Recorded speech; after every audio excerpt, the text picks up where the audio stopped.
তোমার মুখোশ যেদিন যাবে খুলি,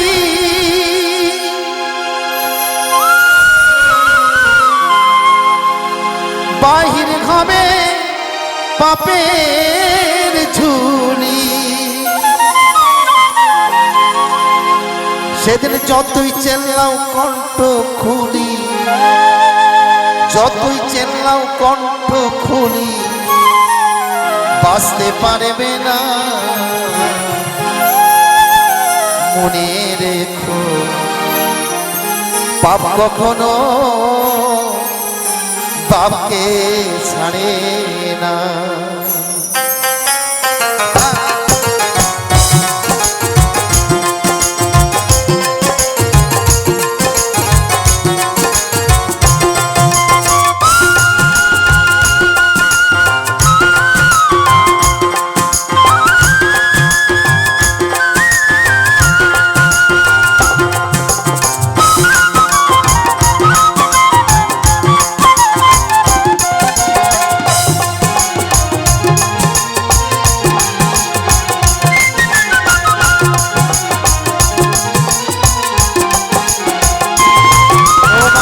মুখোশ যেদিন যাবে খুলি,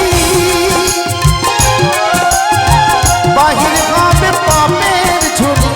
মুখোশ যেদিন যাবে খুলি, বাহির হবে পাপের ঝুলি।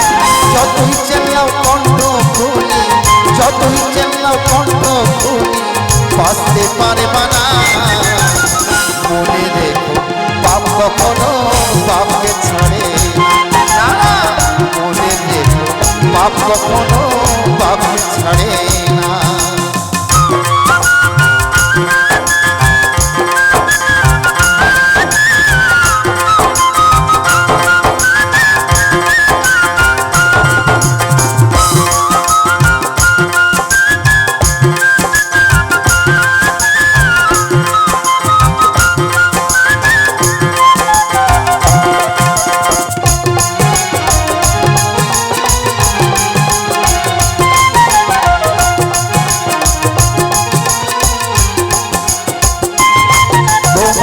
মন কিরমিকের ডালে বসে পাপ পুণ্যের হিসাব কষে, দিন কাটাচ্ছ রঙ্গ রসে, কেন জানলে না?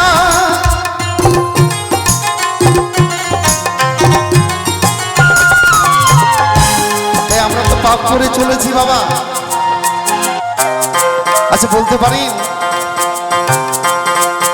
আমরা অনেকে টাকা ধার দেই, আবার অনেকে টাকা ধার নেই। আমাদের নিতেই হয়, দিতেই হয়। যার একটু পয়সা বেশি আছে সে ধার দেয়, আর যার পয়সা কম আছে সে ধার নেয়। আচ্ছা বলুন তো, ধার নেওয়ায় পাপ না ধার দেওয়ায় পাপ? আপনাদের কাছে জিজ্ঞাসা করে যাই, এই যে ধার আমার থেকে নিচ্ছেন, আমি পাপ করছি না আপনারা নিচ্ছেন সেটা পাপ করছেন? নেওয়ায় পাপ না দেওয়ায় পাপ? দেওয়ায় পাপ। আমার বাবা বলছে দেওয়ায় পাপ। রাধে রাধে, হরিবল হরিবল। তবে একটু বলতেই হয়, মনে করলাম বলবো না, তো একটু বলে যাই। হ্যাঁ হ্যাঁ,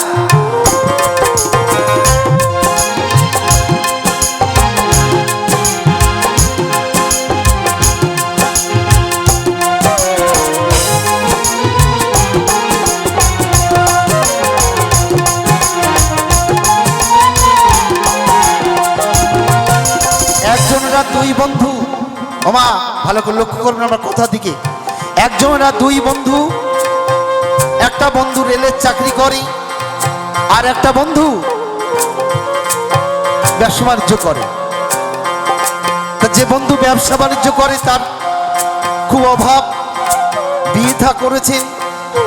আর যে বন্ধু রেলের চাকরি করে সে বিয়ে থা কিছু করেননি। দুজনে আত্মার বন্ধু।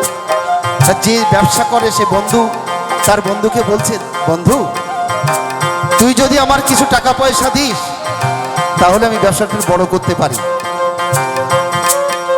আর যে বন্ধু রেলের চাকরি করে সে বলছে, তা আমার তো খাওয়ার কেউ নেই, আমি বিয়ে থা করিনি, আমার প্রচুর টাকা প্রচুর মাইনে পাই, তা ঠিক আছে আমি তোকে ধার দেব।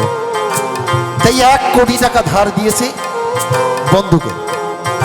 বন্ধু সেই 1 কোটি টাকা ধার নিয়ে ব্যবসা বড় করেছে, আর বন্ধুকে বলেছে যা প্রফিট হবে আধা তোর আর আধা আমার। এখন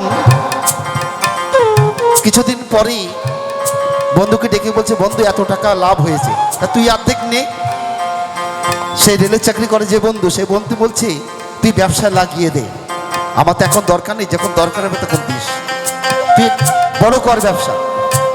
হঠাৎ রেলের চাকরি করে যে বন্ধু মারা গেছে, হার্ট ফেল করে স্ট্রোক হয়ে মারা গেছে।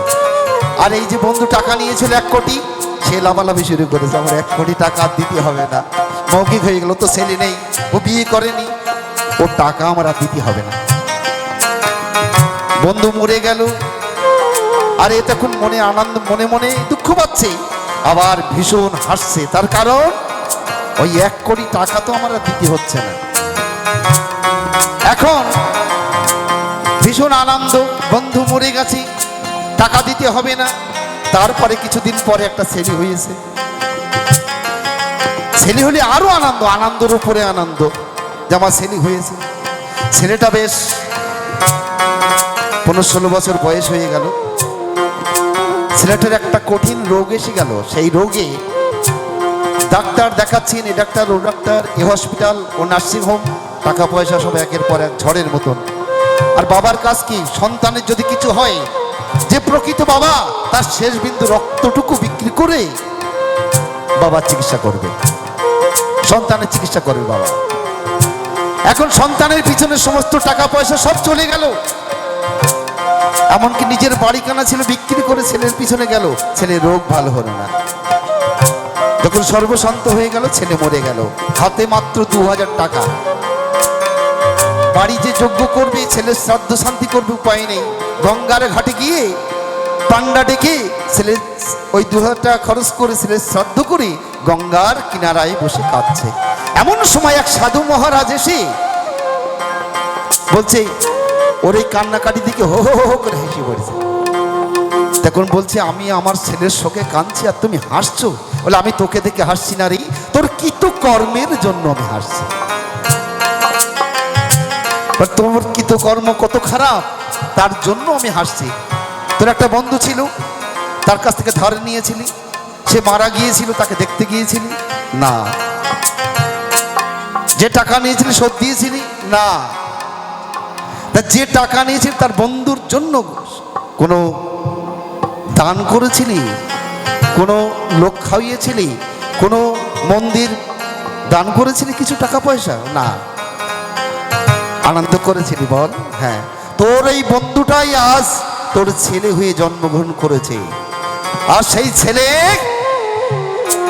তোর সর্বশান্ত তার সুদি আসলে নিয়ে চলে গেছে। তাই তোর কৃতকর্মের জন্য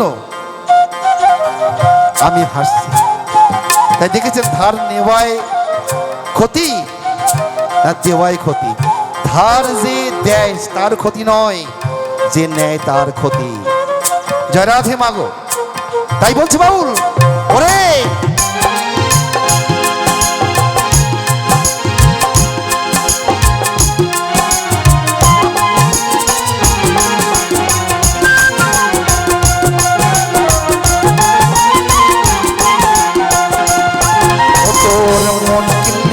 ডালে বসে পাপনের হিসাব বসে দিন কাটাচ্ছ রঙ রসে, কেন জানলে না?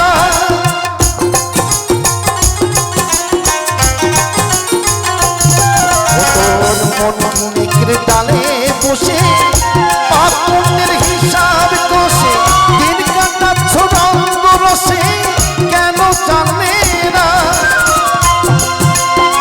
বাপের গোলা করছো ভারী, দেখো না মন চিন্তা করি।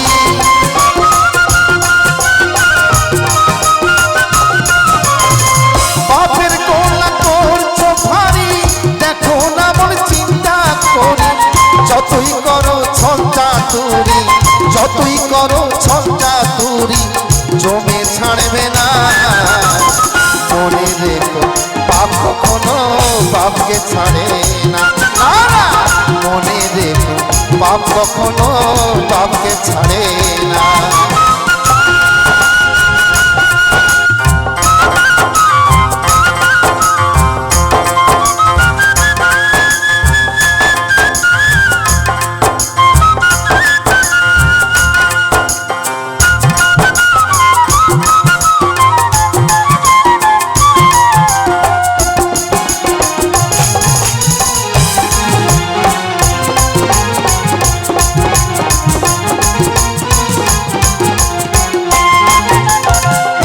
সাড়ে তিন হাত মাটির ঘরে থাকবে সেদিন অন্ধকারে, অন্ধকারে নামে পড়ে কেন জানলে না?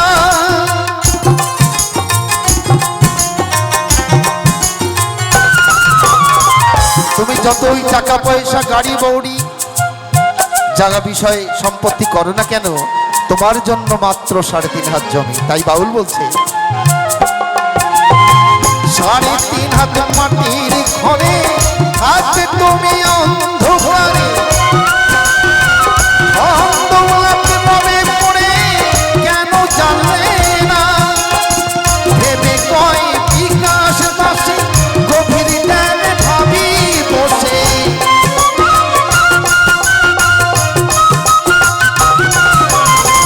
ভেবে কয় বিকাশ দাসে গভীর ধ্যানে বসে ভাবি, দিন কাটাচ্ছ রঙ্গ রসে, দিন কাটাচ্ছ রঙ্গ রসে, তুমি সইতে পারবা না। মনে রেখো পাপ কখনো পাপকে ছাড়ে না, না, না, মনে রেখো পাপ কখনো পাপকে ছাড়ে না। তোমার মুখোশ যেদিন যাবে খুলি, উদয় হবে পাপের ঝুলি, মুখোশ যেদিন যাবে খুলি, উদয় হবে পাপের ঝুলি, যতই চেনাও কণ্ঠ খুলি বাঁচতে পারবা না। মনে রেখো পাপ কখনো পাপকে ছাড়ে না, মনে রেখো পাপ কখনো পাপকে ছাড়ে না, মনে রেখো পাপ কখনো পাপকে ছাড়ে না, মনে রেখো পাপ কখনো পাপকে